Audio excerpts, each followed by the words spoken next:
Okey, Assalamualaikum dan salam sejahtera. Hari ini kita masih dalam bab 1 iaitu sains dan penyiasatan saintifik. Tapi kita masuk topik yang lain pula, iaitu 1.3 kuantiti fizik dan unitnya. Okey, kalau sebelum ni awak dah belajar tentang apa kejaya dalam sains.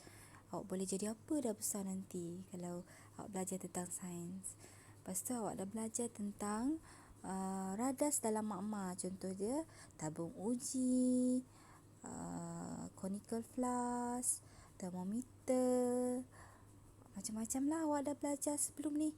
Yang awak dah lukis hari tu, saya dah suruh awak lukis. Okey, hari ni kita masuk 1.3 pula, iaitu kuantiti fizik dan unit dia. Okey, apa itu kuantiti fizik? Kita kenali dulu. Okey, dia adalah sifat fizikal yang boleh dihitung, iaitu boleh diukur dan dikira.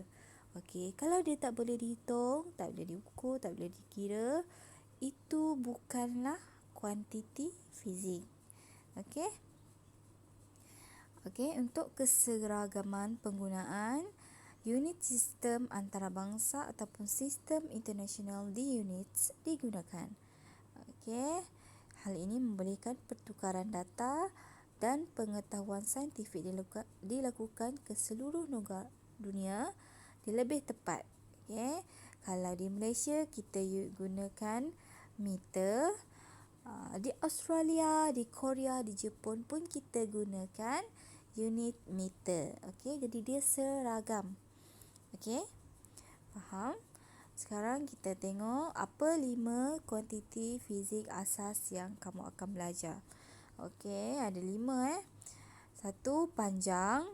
Yang kedua, jisim. Yang ketiga, masa. Yang keempat, suhu. Dan yang kelima, arus elektrik. Okey, kita tengok apa dia punya unit dan simbol. Okey, kalau panjang, unit dia meter ataupun kita tulis simbol M. Contoh, panjang buku kamu adalah 20 meter. Contoh, 20 meter. Kita tak tulis 20 meter. Okey, panjang sangat. Jadi kita tulis dia simbol, iaitu 20 M. Sebab M tu dah mewakili meter. Okey, macam tu juga dengan masa. Okey, contoh kalau kamu lari dari sekolah ke rumah kamu adalah 30 saat. Okey, kita tak tulis dalam buku 30 SSA saat. Kita tulis hanyalah 30 S. Sebab S tu dah melambangkan saat. Okey, itu yang dimaksudkan dengan unit dan simbol. Okey. Now kita tengok nilai imbuhan. Okey. Contohlah kan, nilai kuantiti fizik tu terlampau besar ataupun tersangat kecil. Okey. Kita guna imbuhan. Okey. Kita ada 8 imbuhan.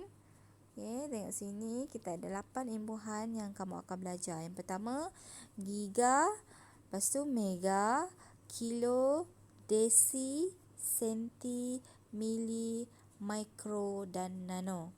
Okey, itu imbuhan yang kamu akan biasa dengar lah selepas ni. Okey, nilai dia berbeza. Giga ni nilai dia ada 9 sifar. Okey. Mega pula ada 6, kilo ada 3, 1000 lah. Desi 0.1, senti 0.01, mili 0.0001, mikro 0.000001, nano 0.0000001. Okey. Tu nilai dia. Okey, bentuk piawai dia. Tengoklah. Tengok berapa dia punya sifar. Kalau giga dia ada 9 sifar. Jadi 10 kuasa 9. Okey, kan sini ada 9 kan? Okey, ada 9. Jadi 10 kuasa 9. Okey, simbol dia G besar. Macam tu juga dengan yang lain. Tapi kalau nilai yang bawah ni, okey, bawah ni 0.1, okey, sifar dia dekat depan perpuluhan, kamu akan letak sifar kuasa -1. Okey, sifar perpuluhan kuasa -1. Okey, kalau sifar dia sebelah perpuluhan. Dan simbol dia berbeza. Okey, yang ni cikgu nak kamu salin nanti. Okey, now kita tengok pertukaran unit asas. Contoh jisim. Macam mana kamu nak tukar kilogram kepada gram? Kalau kamu nak tukar sesuatu yang besar, kilogram kan besar, kepada gram, dia kecil. Jadi kamu kena darab. Darab dengan berapa nilai dia tadi. Contoh kat sini, kilo tukar kepada gram. Kita tengok dulu, kilo ada berapa sifar. Nilai dia 1000 kan? 1000. Kalau tengok sini, kilo 1000. Okey, jadi untuk tukarkan ni kepada gram, kamu darab dengan 1000. Okey, contoh untuk tukarkan benda yang kecil kepada besar, okey, kamu kena bahagikan dengan nilai yang sama juga, kilo 1000. Okey, contoh kat sini 1.9 kilogram. Kita nak tukarkan kepada gram. Okey, jadi kita kena darab dia dengan 1000 sebab K ataupun kilo, nilai dia kat sini adalah 1000. Okey, jadi kamu akan dapat 1900 gram.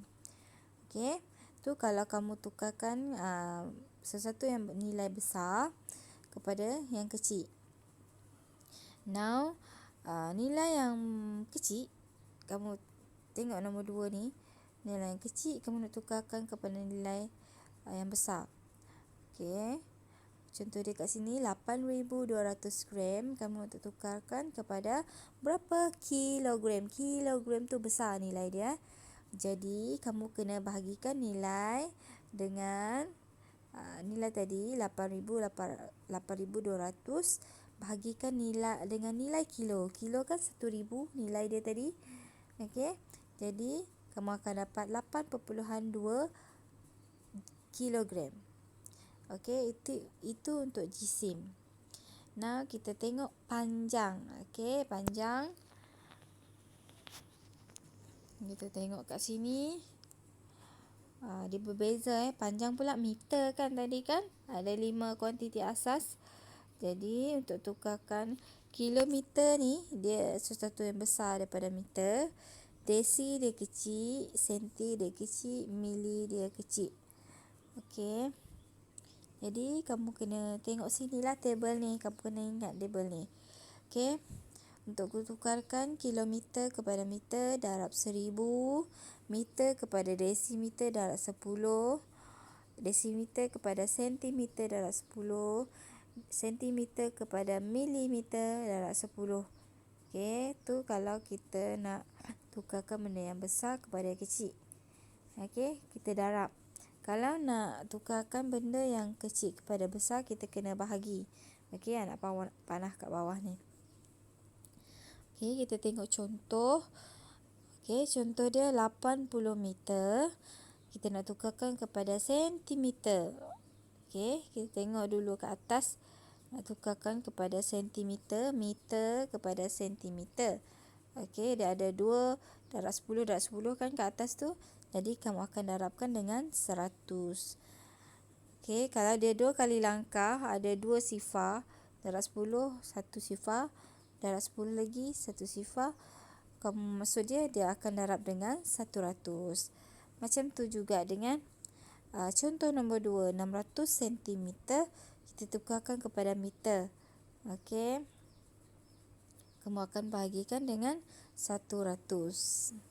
Okey, sebab dia ada 2 kali langkah kat bawah tu. Okey. Kalau macam tu juga dengan 95 mm. Kita nak tukar kepada meter. Okey. Yang paling ujung ni milimeter kepada meter. Kamu tengok dia ada 3 kali langkah kan anak panah. Jadi dia kena bahagikan dengan 1000. Okey, 3 kali langkah ada 3 sifar. Kamu akan dapat 0.095 meter. Okey, itu untuk panjang. Now kita tengok masa. Okey, masa ni dia punya ni beza. Okey. Dia punya nilai imbuhan dia tak sama. Okey, kita ada jam, minit dan saat. Ini biasalah kamu dengar. Okey. Untuk kamu kena tahu dalam 1 jam ada 60 minit, dalam 1 minit ada 60 saat. Sama juga kalau kamu nak tukarkan sesuatu nilai yang besar kepada sesuatu nilai yang kecil, contoh dia kan jam kepada minit. Okey. Nilai jam dengan minit, jam lebih besar. Jadi kamu kena darab dengan 60. Okey, bukan 1000, bukan 10 per semua, tapi kita kena tahu nilai dia adalah 60. Okey, contoh dia kat sini, kita tengok contoh. 7 minit bersamaan dengan berapa saat? Okey, besar, minit kan besar. Kita nak tukarkan kepada satu nilai yang kecil iaitu saat. Kita nak tukarkan besar kepada kecil, jadi kita kena darab. Okey, darab dengan 60. Okey. Berbeza pula dengan kalau kamu nak tukarkan sesuatu yang kecil kepada besar. Okey, contoh kat sini 450 saat. Okey, kamu nak tukar kepada satu nilai besar yang itu jam. Unit yang besar. Okey. Jadi kamu kena bahagikan dia. Okey. Kalau nak bahagikan dia ni, kamu tengok sini. Okey. Saat kepada jam, dia ada 2 kali langkau. Dia ada 2 kali anak panah. 2 kali langkah. Jadi dia kena bahagi dengan 60 sekali. Sekali lagi kita bahagi lagi dengan 60. Kamu akan dapat 0.125 jam. Okey. Itu untuk masa. Okey, itu adalah pertukaran unit. Okey, ini adalah 3 contoh pertukaran unit dalam jisim, panjang dan masa. Okey.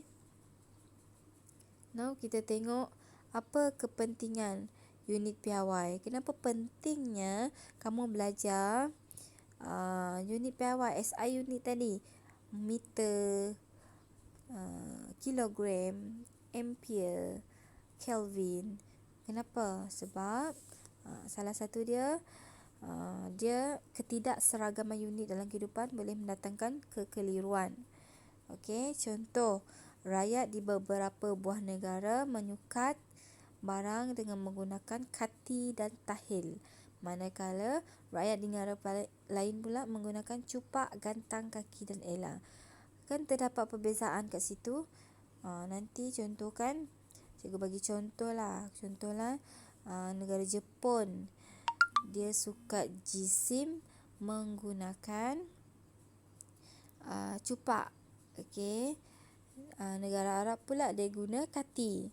Jadi dia kalau dia nak cakap dengan orang Arab, "Cik, saya nak beli satu cupak beras." Jadi orang Arab dia tak tahu apa cupak. Sebab dia orang kan guna kati tadi. Kan? Jadi dia keliru kat situ. Sebab itulah orang memperkenalkan unit piawai. Okey, jadi dia cakap, yang Jepun tadi cakap, saya nak 1 kilogram beras. Jadi secara automatik orang Arab akan tahu, oh, kilogram. Dia orang pun menggunakan unit piawai yang sama. Jadi seragam kat situ. Okey. Dan ketiga, apa kepentingan dia? Dia memudahkan ahli sains untuk berkomunikasi di peringkat antarabangsa. Okey. Itu kepentingan unit piawai. Okay, now kita tengok last sekali. Kita tengok unit pengukuran zaman dahulu.